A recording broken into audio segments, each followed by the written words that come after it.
చంద్రబాబు నాయుడు గారి మీద ప్రత్యేకంగా ఈ రాష్ట్రంలో ఈ దేశంలో దుష్ప్రచారం చేయాలా? లేదు ఆర్టిఫిషియల్ ఇంటెలిజెన్స్ ద్వారా దుష్ప్రచారం చేయాలా? భారతదేశ రాజకీయాల్లో నారా చంద్రబాబు నాయుడు గారంత అనైతికమైన రాజకీయవేత్త ఎవ్వరూ లేరు. అంతేకాకుండా ఈజ్ ఎ మ్యానిపులేటర్, ప్రజానాయకుడు కాదు. అనేక మోసాలు చేసి అధికారాన్ని నిలబెట్టుకోవడానికి ప్రయత్నం చేసేటటువంటి ఒక నీచమైన మనస్తత్వం కలిగినటువంటి వ్యక్తి అనేది చాలా స్పష్టంగా ఎస్టాబ్లిష్ అయిపోయినటువంటి ఫ్యాక్ట్.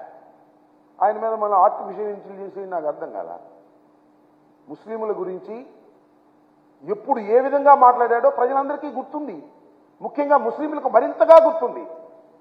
నేను మనవి చేస్తున్నా, ఇవాళ ఈ రాష్ట్రంలో భారతీయ జనతా పార్టీతో పొత్తు పెట్టుకున్నటువంటి సైకిల్కి ఓటు వేస్తే ముస్లింలకు డాక్టర్ వైఎస్ రాజశేఖర రెడ్డి గారు ఏ రాష్ట్రంలోనూ లేనటువంటి 4% రిజర్వేషన్ ఇచ్చారే, ఆ రిజర్వేషన్లు పోయినట్టే. రిజర్వేషన్లు కొనసాగాలి. రాజశేఖర రెడ్డి గారు ఇచ్చినటువంటి రిజర్వేషన్లు అంటే ఫ్యాన్ గుర్తుకు ఓటేయాలి. ఏం చెప్పారు భారతీయ జనతా పార్టీ వారు?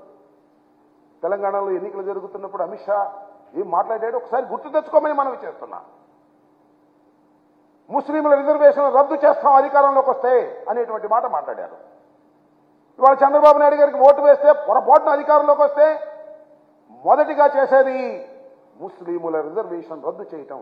ఇది అవసరమా? ముస్లిం మైనారిటీస్ ఓటు వేయాలా? ఒక్కసారి ఆలోచించుకోమని మనవి చేస్తున్నాం. మేమంటే ఆయన మాట్లాడిన మాటలంట ఇంతకుముందు మాట్లాడారు చాలా సందర్భాల్లో. భారతీయ జనతా పార్టీకి జగన్మోహన్ రెడ్డి గారికి ఓటు వేస్తే భారతీయ జనతా పార్టీకి ఓటు వేసినట్ట పోయినసారి అని మాట్లాడినటువంటి సందర్భాలు మనం చూస్తున్నాం. దీనికి ఆర్టిఫిషియల్ ఇంటెలిజెన్స్ చెప్పాల్సిన అవసరం ఏముంది? వాస్తవాలు కావా? ప్రజలు గుర్తుపెట్టుకోలేదా? ప్రజలు చూడటం లేదా అని అడుగుతా ఉన్నా. అసలు నేను తెలియగలుగుతానండి. మీరు 2014లో ఇదే కూటమి, ఈ ముగ్గురే కలిసి ఒక కూటమిగా ఏర్పడ్డారు. ఎన్డీఏ అధికారంలోకి వచ్చింది. మీరు కూడా ఇక్కడ అధికారంలోకి వచ్చారు. మీరు అధికారంలోకి తీసుకొచ్చిన పాపానికి ఆంధ్ర రాష్ట్రాన్ని ఎంత గందరగోళం చేశారో ఒక్కసారి ఆలోచించుకోమని మనం చేస్తున్నాం. మీరు ఎన్ని దుర్భాషలు ఆడుకున్నారో నేను ప్రత్యేకంగా చెప్పాలా? మోడీ గారిని మీరేమన్నారో, మిమ్మల్ని మోడీ గారు ఏమన్నారో, మీ ఇద్దరిని పవన్ కళ్యాణ్ గారు ఏమన్నారో, ఎంతగా దుర్భాషలు ఆడుకున్నారో, ఎంతగా కొట్టుకున్నారో, ఎంతగా నీచంగా మాట్లాడుకున్నారో అది ఆర్టిఫిషియల్ ఇంటెలిజెన్సేనా కాదా? ఒకళ్ళొకళ్ళు తిట్టుకున్న మాట వాస్తవం కాదా? ఒకళ్ళొకళ్ళు దూషించుకున్న మాట వాస్తవం కాదా? ఆ మాటలను నేను ఇప్పుడు చెప్పాలా? మోడీ గారిని మీరేమన్నారో మర్చిపోయారా? మోడీ గారు మిమ్మల్ని ఏమన్నారో మర్చిపోయారా? పవన్ కళ్యాణ్ గారు ఏమన్నారో పాచిపోయిన లడ్డూలని అన్నమాట మర్చిపోయారా? ఇవన్నీ ఆర్టిఫిషియల్ ఇంటెలిజెన్సీతో వచ్చినాయా? పొరపాటున మీరేదో ముగ్గురు కలిసి జగన్మోహన్ రెడ్డి గారికి వ్యతిరేకంగా కూటమి కడితే పొరపాటున మీకు ఓటు వేసిన పాపానికి 5 సంవత్సరాలు రాష్ట్రాన్ని చిందరవందర చేశారు. కలిసి పరిపాలన చేశారు, విడిపోయి కొట్టుకున్నారు. కలిసి ప్రయాణం చేశారు, విడిపోయి తిట్టుకున్నారు. దౌర్భాగ్యమైన పరిపాలన చేసి విడిపోయి ఒకళ్ళనొకళ్ళు జుట్లు పట్టుకొని ఇవాళ మేము మళ్ళా కలిసి వచ్చాం, మళ్ళీ అధికారం తీసినామంటే అమాయకుల ప్రజలు, ముఖ్యంగా ఆంధ్ర రాష్ట్ర ప్రజలు అమాయకులా? ఒకసారి మీ పరిపాలన చూశారే, మీ కుమ్ములాట్లు చూశారే, చూసిన తర్వాత మళ్ళా తిరిగి ఈ కూటమికి ఓటు వేసేటటువంటి పరిస్థితి రాష్ట్రంలో లేదని చాలా స్పష్టంగా అర్థమైపోవట్లేదా? ఒకసారి ఆలోచించబడి మనవి చేస్తున్నాం. తెలుగుదేశం వారిని కానీ, జనసేనను కానీ, భారతీయ జనతా పార్టీని కానీ ఒకసారి ఆలోచన చేయండి. తాడేపల్లిగూడెంలో జరిగింది కదా జెండా సభ, ఎంత బ్రహ్మాండంగా జరిగింది. అప్పుడు దాకా ఏదో జనసేన తెలుగుదేశం కలిస్తే ఏదో అద్భుతాలు జరిగిపోతాయని భావించినటువంటి తెలుగుదేశం వారు జెండా సభ జరిగిన తర్వాత అయిపోయింది మన పని, ఏం జనం కూడా రాలేదు, పవన్ కళ్యాణ్ కలిసినా కూడా ఏం ఉపయోగం లేదు అనేటువంటి భావనకు వచ్చిన మాట వాస్తవమా కాదా ఒక్కసారి ఆలోచించమని మనం చేస్తున్నాం. అందరూ ఆగల మన ఇద్దరి వల్ల కాదు, కేంద్రంలో ఉన్నటువంటి భారతీయ జనతా పార్టీతో కూడా పొత్తు పెట్టుకున్నామని చెప్పి వెళ్ళి వాళ్ళ కాళ్ళు పట్టుకున్నారే, అనితే జుట్టు అందకపోతే కాళ్ళు చెప్పారుగా.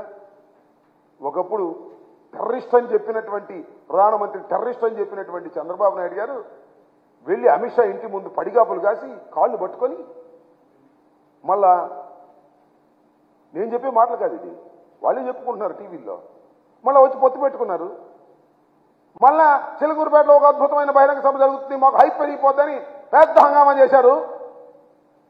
చిలకూరుపేటలో ఏదది ప్రజాగళం, అప్పుడేమో యువగళం, ఇప్పుడు ప్రజాగళం అని పెట్టారు. చిలకూరుపేట బహిరంగ సభ ఏ సందేశాన్ని ఇచ్చిందని మనం చేస్తున్నాం. టోటల్ వీక్నెస్ని మీరు ముగ్గురు కలిసి పోటీ చేసినా మీకు బలం లేదు, జగన్మోహన్ రెడ్డి గారిని ఓడించలేరు అనేటటువంటి స్పష్టమైనటువంటి సందేశాన్ని రాష్ట్ర ప్రజానీకానికి ఇచ్చినటువంటి సభ మీ ప్రజాగళం. ప్రధానమంత్రి వచ్చి మాట్లాడినటువంటి ఆ సభ తర్వాత కూడా మీకు హైప్ రాలేదు, ప్రజలు మిమ్మల్ని నమ్మేటటువంటి పరిస్థితి లేదు. అక్కడ ఎవరు ఏం మాట్లాడారో నేను విపులంగా చెప్పవలసిన అవసరం లేదు, కానీ మీ మాట్లాడిన తీరును బట్టే మీరు మీ ఓటమిని అంగీకరించారు అనేది చాలా స్పష్టంగా అర్థమైపోయినటువంటి అంశం. ఒకటి, జెండా సభ తర్వాత ఒక అభద్రతాభావం నారా చంద్రబాబు నాయుడు గారికి, మళ్ళా తర్వాత నిన్న జరిగినటువంటి ప్రజాగళం తర్వాత ఒక అభద్రతాభావం. నీ జీవితం అంతా అభద్రతాభావంతోనే బతుకుతున్నావు ఇవాళ జగన్మోహన్ రెడ్డి గారు వచ్చిన తర్వాత. నా తెలియగడుతున్నాయా నారా చంద్రబాబు నాయుడు గారు, మీరు ఎప్పుడు రాజకీయాల్లో ప్రవేశించారు? డాక్టర్ వైఎస్ రాజశేఖర రెడ్డి గారు మీరు ఒకేసారి రాజకీయాల్లో ప్రవేశించారు. డాక్టర్ వైఎస్ రాజశేఖర రెడ్డి గారు జగన్మోహన్ రెడ్డి గారి తండ్రి, ఆయన కుమారుడు దురదృష్టవశాత్తు ఆయన మరణించాడు. ఆయన కుమారుడు పార్టీ పెడితే అప్పుడెప్పుడో పెట్టిన రాజకీయ పార్టీ, అప్పుడెప్పుడో రాజకీయాల్లోకి వచ్చావు నువ్వు. నీ కుమారుడి వయసున్న రాజశేఖర రెడ్డి గారి కుమారుడితో సింగిల్గా రాలేకపోతున్నావే, ఇది నీ వైఫల్యం కాదా? ఇది నీ అభద్రతాభావం కాదా? ఇద్దరితో కలిసి రావడానికి కూడా అభద్రతాభావం, ముగ్గురితో కలిసి వస్తున్నావు అప్పుడు అభద్రతాభావమే. ఇంకెవరు లేరు, లేదా అని కూడా కలుసుకుంటావు ఓ నలుగురు ఉంటే. నీ మొత్తం రాజకీయం అంతా ఈ 5 సంవత్సరాలు అభద్రతాభావంతోనే బతుకుతూ ఇవాళ అంటాడు భద్రత లేదంట. ప్రధానమంత్రి గారు వస్తే భద్రత చూపించలేదంట రాష్ట్ర ప్రభుత్వం, పోలీసు యంత్రాంగం. ఏమైనా తెలియగెడతాను నారా చంద్రబాబు నాయుడు గారు, మీరు చాలా అనుభవజ్ఞులు కదా, 40 సంవత్సరాల పైచులకు రాజకీయ చరిత్ర ఉంది కదా, 14 సంవత్సరాలు ముఖ్యమంత్రిగా చేశారు కదా, ఎన్నో మహానాడులు తీర్చిదిద్దారు కదా, ఎన్నో బహిరంగ సభలు నిర్వహించారు కదా. జగన్మోహన్ రెడ్డి గారు కానీ ఎక్కువ బహిరంగ సభ చేశావు నువ్వు నీ జీవితంలో. నీ దుంపదగ ప్రధానమంత్రి వస్తుంటే మైకు కూడా సరి చేసుకోలేని వాడివి, మైకు కూడా ప్రధానమంత్రి మాట్లాడేటప్పుడు వినిపించుకోకుండా పోతే అది భద్రతా వైఫల్యమా? That is not your negligence. అది నెగ్లిజెన్స్ కాదా? అది నీ అభద్రతాభావం కాదా? ప్రజాగళంలో మైకు మూగబోయింది అంటే అది అపశకునము కాదా?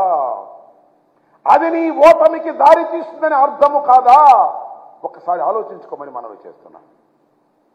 ప్రజాగళంలో నువ్వు ఏర్పాటు చేసుకున్నటువంటి ఒక రాజకీయ మీటింగ్లో మైకు సరిగా పనిచేయకపోతే, ఆ మిక్సింగ్ ప్రజల మధ్యన ఎక్కడో తీసుకెళ్లి పెడితే,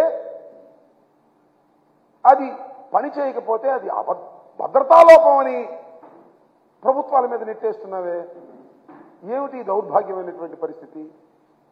అసలు నువ్వు మాట్లాడుతున్నప్పుడు కానీ, పవన్ కళ్యాణ్ గారు మాట్లాడుతున్నప్పుడు కానీ, మోడీ గారు మాట్లాడుతున్నప్పుడు కానీ చైర్లన్నీ ఖాళీగా ఉన్నాయే.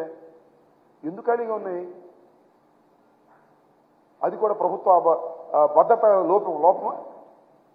ఇది సరుకు లేకే కదా, నీ పార్టీకి సరుకు లేదు, ముగ్గురు కలిసినా సరుకు లేదు, జనం రాలేదు, చైర్లన్నీ ఖాళీగా ఉన్నాయి. ఇంత వైఫల్యం చెంది ఈ వైఫల్యాన్ని ఎవడి మీద నెడదాం? జగన్మోహన్ రెడ్డి గారి మీద నెడదామా? ప్రభుత్వం మీద నెడదామా, పోలీస్ యంత్రాంగం మీద నెడదామా అనేటువంటి ఒక నీచమైన ఆలోచన తప్ప మేము ముగ్గురు కలిసినా జనం రావడం లేదు, ఏమిటి కారణమని ఆలోచించుకునే పరిస్థితిలో మీరు లేకపోవడం చాలా దురదృష్టకరమైనటువంటి అంశంగా నేను భావిస్తా ఉన్నాను. దాంతోపాటు ఎక్కడ చూసినా పుస్తకాల మీద జగన్మోహన్ రెడ్డి గారి బొమ్మేనంట.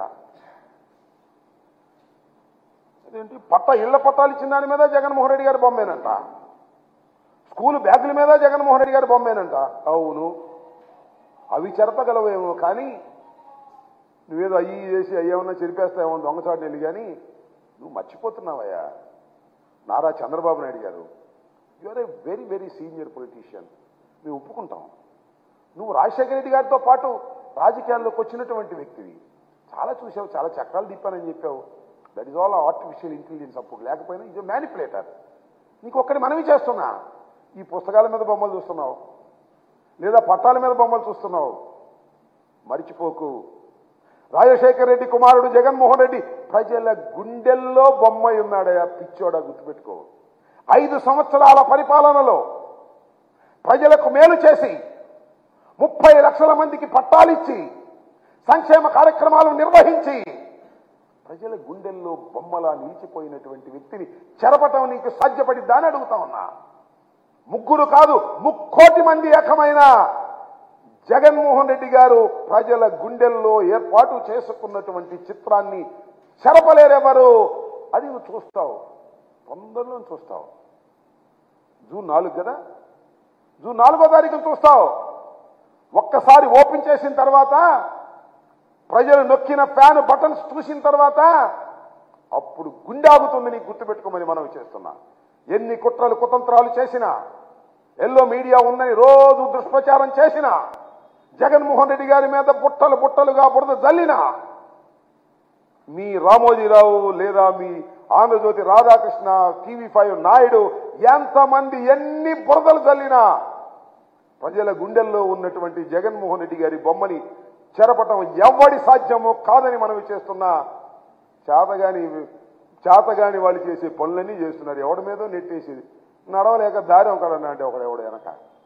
ఆ సామెతిగా నీకు ప్రజలు రాకపోతేను, నీ మైకు పనిచేయకపోతేను ఎవడి మీదో నెట్టేసేయాలనేటువంటి దుర్బుద్ధి వాళ్ళంతా ఆ ఆంధ్రజ్యోతి ఈనాడులో వైఫల్యం, భద్రతా వైఫల్యం అని ఓ పుంకాలుగా వాళ్ళు వీళ్ళు స్టేట్మెంట్ ఇచ్చి అవి చూపించి అసలు చిలకూరుపేటలో ప్రజాగణం అట్టర్ ఫ్లాప్ అయిందనేటువంటి విషయం ప్రజలు అనుకుంటుంటే దాన్ని దోవ మరలించాలనేటువంటి ప్రయత్నం చేయటం చాలా దురదృష్టకరమైనటువంటి అంశంగా నేను ఈ సందర్భంగా చెప్పదలుచుకున్నాను.